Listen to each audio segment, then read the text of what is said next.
Very good morning. You're watching Sunrise this Saturday, and still to come, we're speaking to a spokesman from the Michael Jackson website, mjstar.com, about how fans will be reacting. Of course, the trial of Conrad Murray now over. We're awaiting the jury to return its verdict. More from LA on that too. Now, jurors in the Michael Jackson trial are to resume deliberations on Monday. So far, they've spent around 10 hours sifting through the evidence for and against Dr. Conrad Murray. He denies involuntary manslaughter. Well, joining us now in the studio, Rich Hykins, who's the spokesman for the Michael Jackson website, mjstar.com. Thanks for coming in. Good morning to you. Good morning.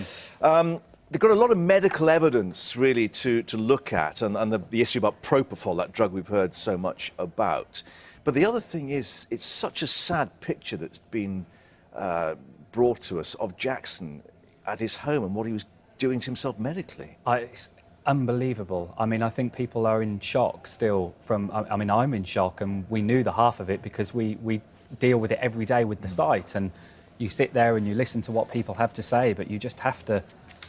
You have to feel sorry for everybody involved in the case, and even Michael's family and Michael himself. I mean, unbelievable. Do you think it's the fact that the family hadn't realised quite what his position was, and they're as much in shock as the fans are?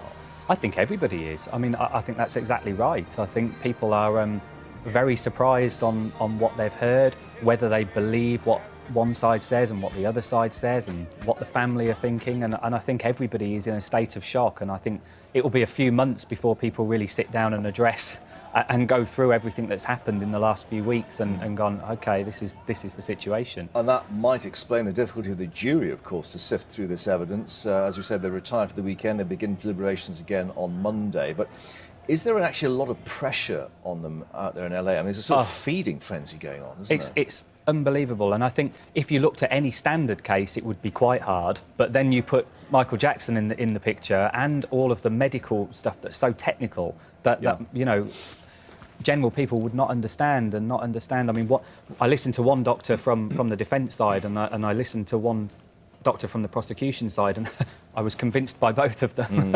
And that makes it very hard, because when you're sat there as a layman and you're listening to technical stuff and you're dealing with the feeding frenzy, as you say, it must be so hard. But it is their job, of course, to decide on his guilt. As you say, he denies involuntary manslaughter. But longer term, what's it going to do to Jackson's reputation of the king of pop? And, of course, he's had these difficulties before in terms of his profile and his reputation.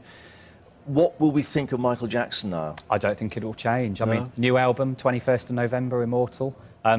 Big tour going on at the moment, which the album's based around.